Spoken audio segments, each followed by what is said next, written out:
Sir, বলো। Have had অর্থাৎ have had একসঙ্গে আমরা কখন ব্যবহার করব? আচ্ছা, হ্যাভ হ্যাড আমরা একসঙ্গে কখন ব্যবহার করব? আমরা যখন বাংলায় বলি 5 বছর ধরে আমার একটা গাড়ি আছে, ঠিক আছে, 2 দিন ধরে আমার জ্বর, 2 দিন ধরে আমার জ্বর, আমরা ইংরেজিতে বলবো I have had a fever for 2 days. I have had a fever for 2 days, অর্থাৎ আমার জ্বর শুরু হয়েছিল কদিন আগে? 2 দিন আগে, এখনো আমার জ্বর আছে। বোঝা গেল? এবার যদি বলি 5 বছর ধরে আমার একটি গাড়ি আছে, বোঝা গেল? সেক্ষেত্রে আমরা কি বলবো? I have had a car for 5 years, অর্থাৎ গাড়িটি কিনেছিলাম আমি 5 বছর আগে, কিন্তু গাড়িটি এখনো আমার কাছে আছে। এই ধরনের বাক্যের ক্ষেত্রে আমরা ব্যবহার করব হ্যাভ হ্যাড। বোঝা গেল এবার? তাহলে হ্যাজ আর হ্যাড কখন ইউজ করব? আচ্ছা, হ্যাজ এর পরে হ্যাড যখন person third person singular number হবে, ঠিক আছে?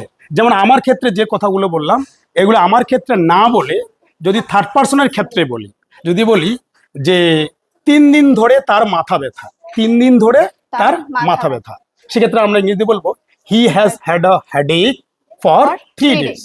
He has had a headache for 3 days. বা যদি বলি যে গত সোমবার থেকে তার মাথা ব্যথা, অর্থাৎ তার মাথা ব্যথা গত সোমবারে শুরু হয়েছিল, এখনো সে মাথা ব্যথায় ভুগছে, সেক্ষেত্রে আমরা কি বলবো? He has had a headache since last Monday. He has had a headache since last Monday. বোঝা গেল এবার? হ্যাঁ।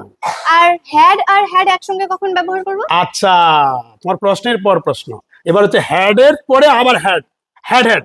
আচ্ছা, এবার হ্যাড এর আমরা কখন ব্যবহার করব? যখন পাস্ট পারফেক্ট টেন্স হবে, বাক্যটি যখন পাস্ট পারফেক্ট টেন্সে থাকবে, সেক্ষেত্রে আমরা ব্যবহার করব হ্যাড হ্যাড। অর্থাৎ অতীতে দুটো কাজের মধ্যে, দুটো ঘটনা বা দুটো কাজ, তার মধ্যে যে কাজটা আগে ঘটে, ঠিক আছে, তার মধ্যে যে কাজটা আগে ঘটে, তার জন্য আমরা ব্যবহার করব হ্যাড হ্যাড। মনে থাকবে? যেমন যদি বলি মুম্বাই যাওয়ার আগে, ঠিক আছে, 2 বছর ধরে আমার একটি গাড়ি ছিল। মুম্বাই যাওয়ার আগে 2 বছর ধরে আমার একটি গাড়ি ছিল।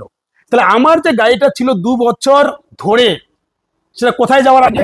মুম্বাই যাওয়ার আগে। মুম্বাই যাওয়ার আগে আমার গাড়ি ছিল, 2 বছর ধরে আমি গাড়িটা চালিয়েছিলাম, আমার নিজস্ব গাড়ি ছিল, কিন্তু মুম্বাই যাওয়ার আগে পর্যন্ত। কথা বোঝা গেল?